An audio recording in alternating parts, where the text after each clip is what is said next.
Vous êtes loin. Bonjour Grégoire, il manquait quelque chose, c'était la poignée de main du sportif maison ce matin. Le sport avec du foot aussi bien sur le terrain que sur les podiums. Exactement, voilà, un peu pour tous les goûts.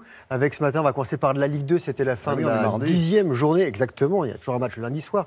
Et avec Metz qui renoue avec la victoire, ils avaient perdu leurs 2 derniers matchs, ils sont leaders. On regarde ces buts, il y en a eu 3 en tout dans ce match. Regardez, Metz qui est allé gagner à Sochaux, difficile victoire des Lorrains qui ouvre le score en deuxième période par Boulaya.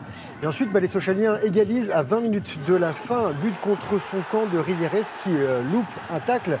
Et quelques minutes plus tard, les Messins se rattrapent et gagnent grâce au pénalty d'Opa Nguet 2-1.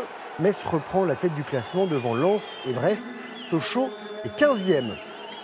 La liste des 30 nommés pour le Ballon d'Or a été dévoilée et parmi eux, il y a 6 champions du monde, Griezmann, Mbappé, Varane, Lloris, Pogba, N'Golo Kanté et un 7e français qui est Monsieur Benzema. Qui succédera ou non à Cristiano Ronaldo, ça on le saura le 3 décembre. Et en parlant des Bleus, ils sont arrivés hier à Clairefontaine, festival de Tchèque pour se saluer.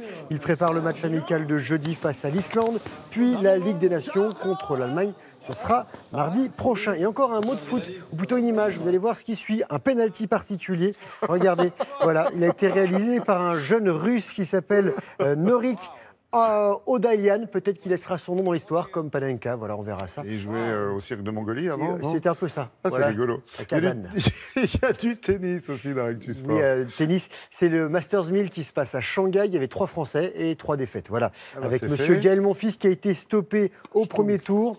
Le Français 37e du classement a livré une prestation décousue, comme on dit, face au Grec Tsitsipas, 15e mondial. Mon fils a déjà sorti au premier tour la semaine dernière à Pékin et à Chengdu il y a 15 jours, s'incline 7-6, 4-6, 6-4. Depuis sa victoire au tournoi de Metz fin septembre, Gilles Simon, 31e mondial, a du mal à conclure ses rencontres. Il a même gâché une balle de match face à l'Italien Cecchinato qui s'impose en 3 manches. Et enfin, Adrian Manarino, lui, a été battu par un Italien également. Adrian Seppi, le match a duré moins d'1 heure et demie et le score 6-4, 6-4. Seppi, c'est tout. Seppi, c'est tout. Ah, je la note, celle-là, j'aime bien. Et du basket avec le championnat de France, 4e journée, avec une dernière rencontre qui opposait Levallois à Gravelines-Dunkerque. Victoire des Franciliens sur leur parquet qui s'impose 86-83. Et ils se retrouvent au pied du podium, 4e. Les nordistes sont 9e. L'Asvel, Dijon et Chalon-sur-Saône forment le trio de tête.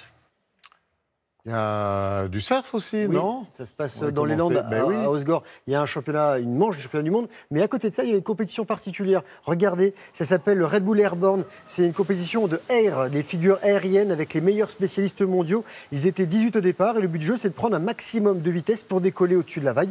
Et à ce jeu-là, le Brésilien Iago Doura a été le plus fort. Donc ça se déroulait à Osgore en marge de la 9e manche du championnat du monde de surf. Et on va féliciter Gauthier Paulin, Dylan Ferrandis et Jordi Tixier qui ont remporté le motocross des nations aux États-Unis. C'est la 6e fois, la 5e d'affilée que les Français remportent ce championnat du monde de motocross par équipe. Oui, ils sont plutôt d'un très bon niveau au niveau international, justement. Merci beaucoup.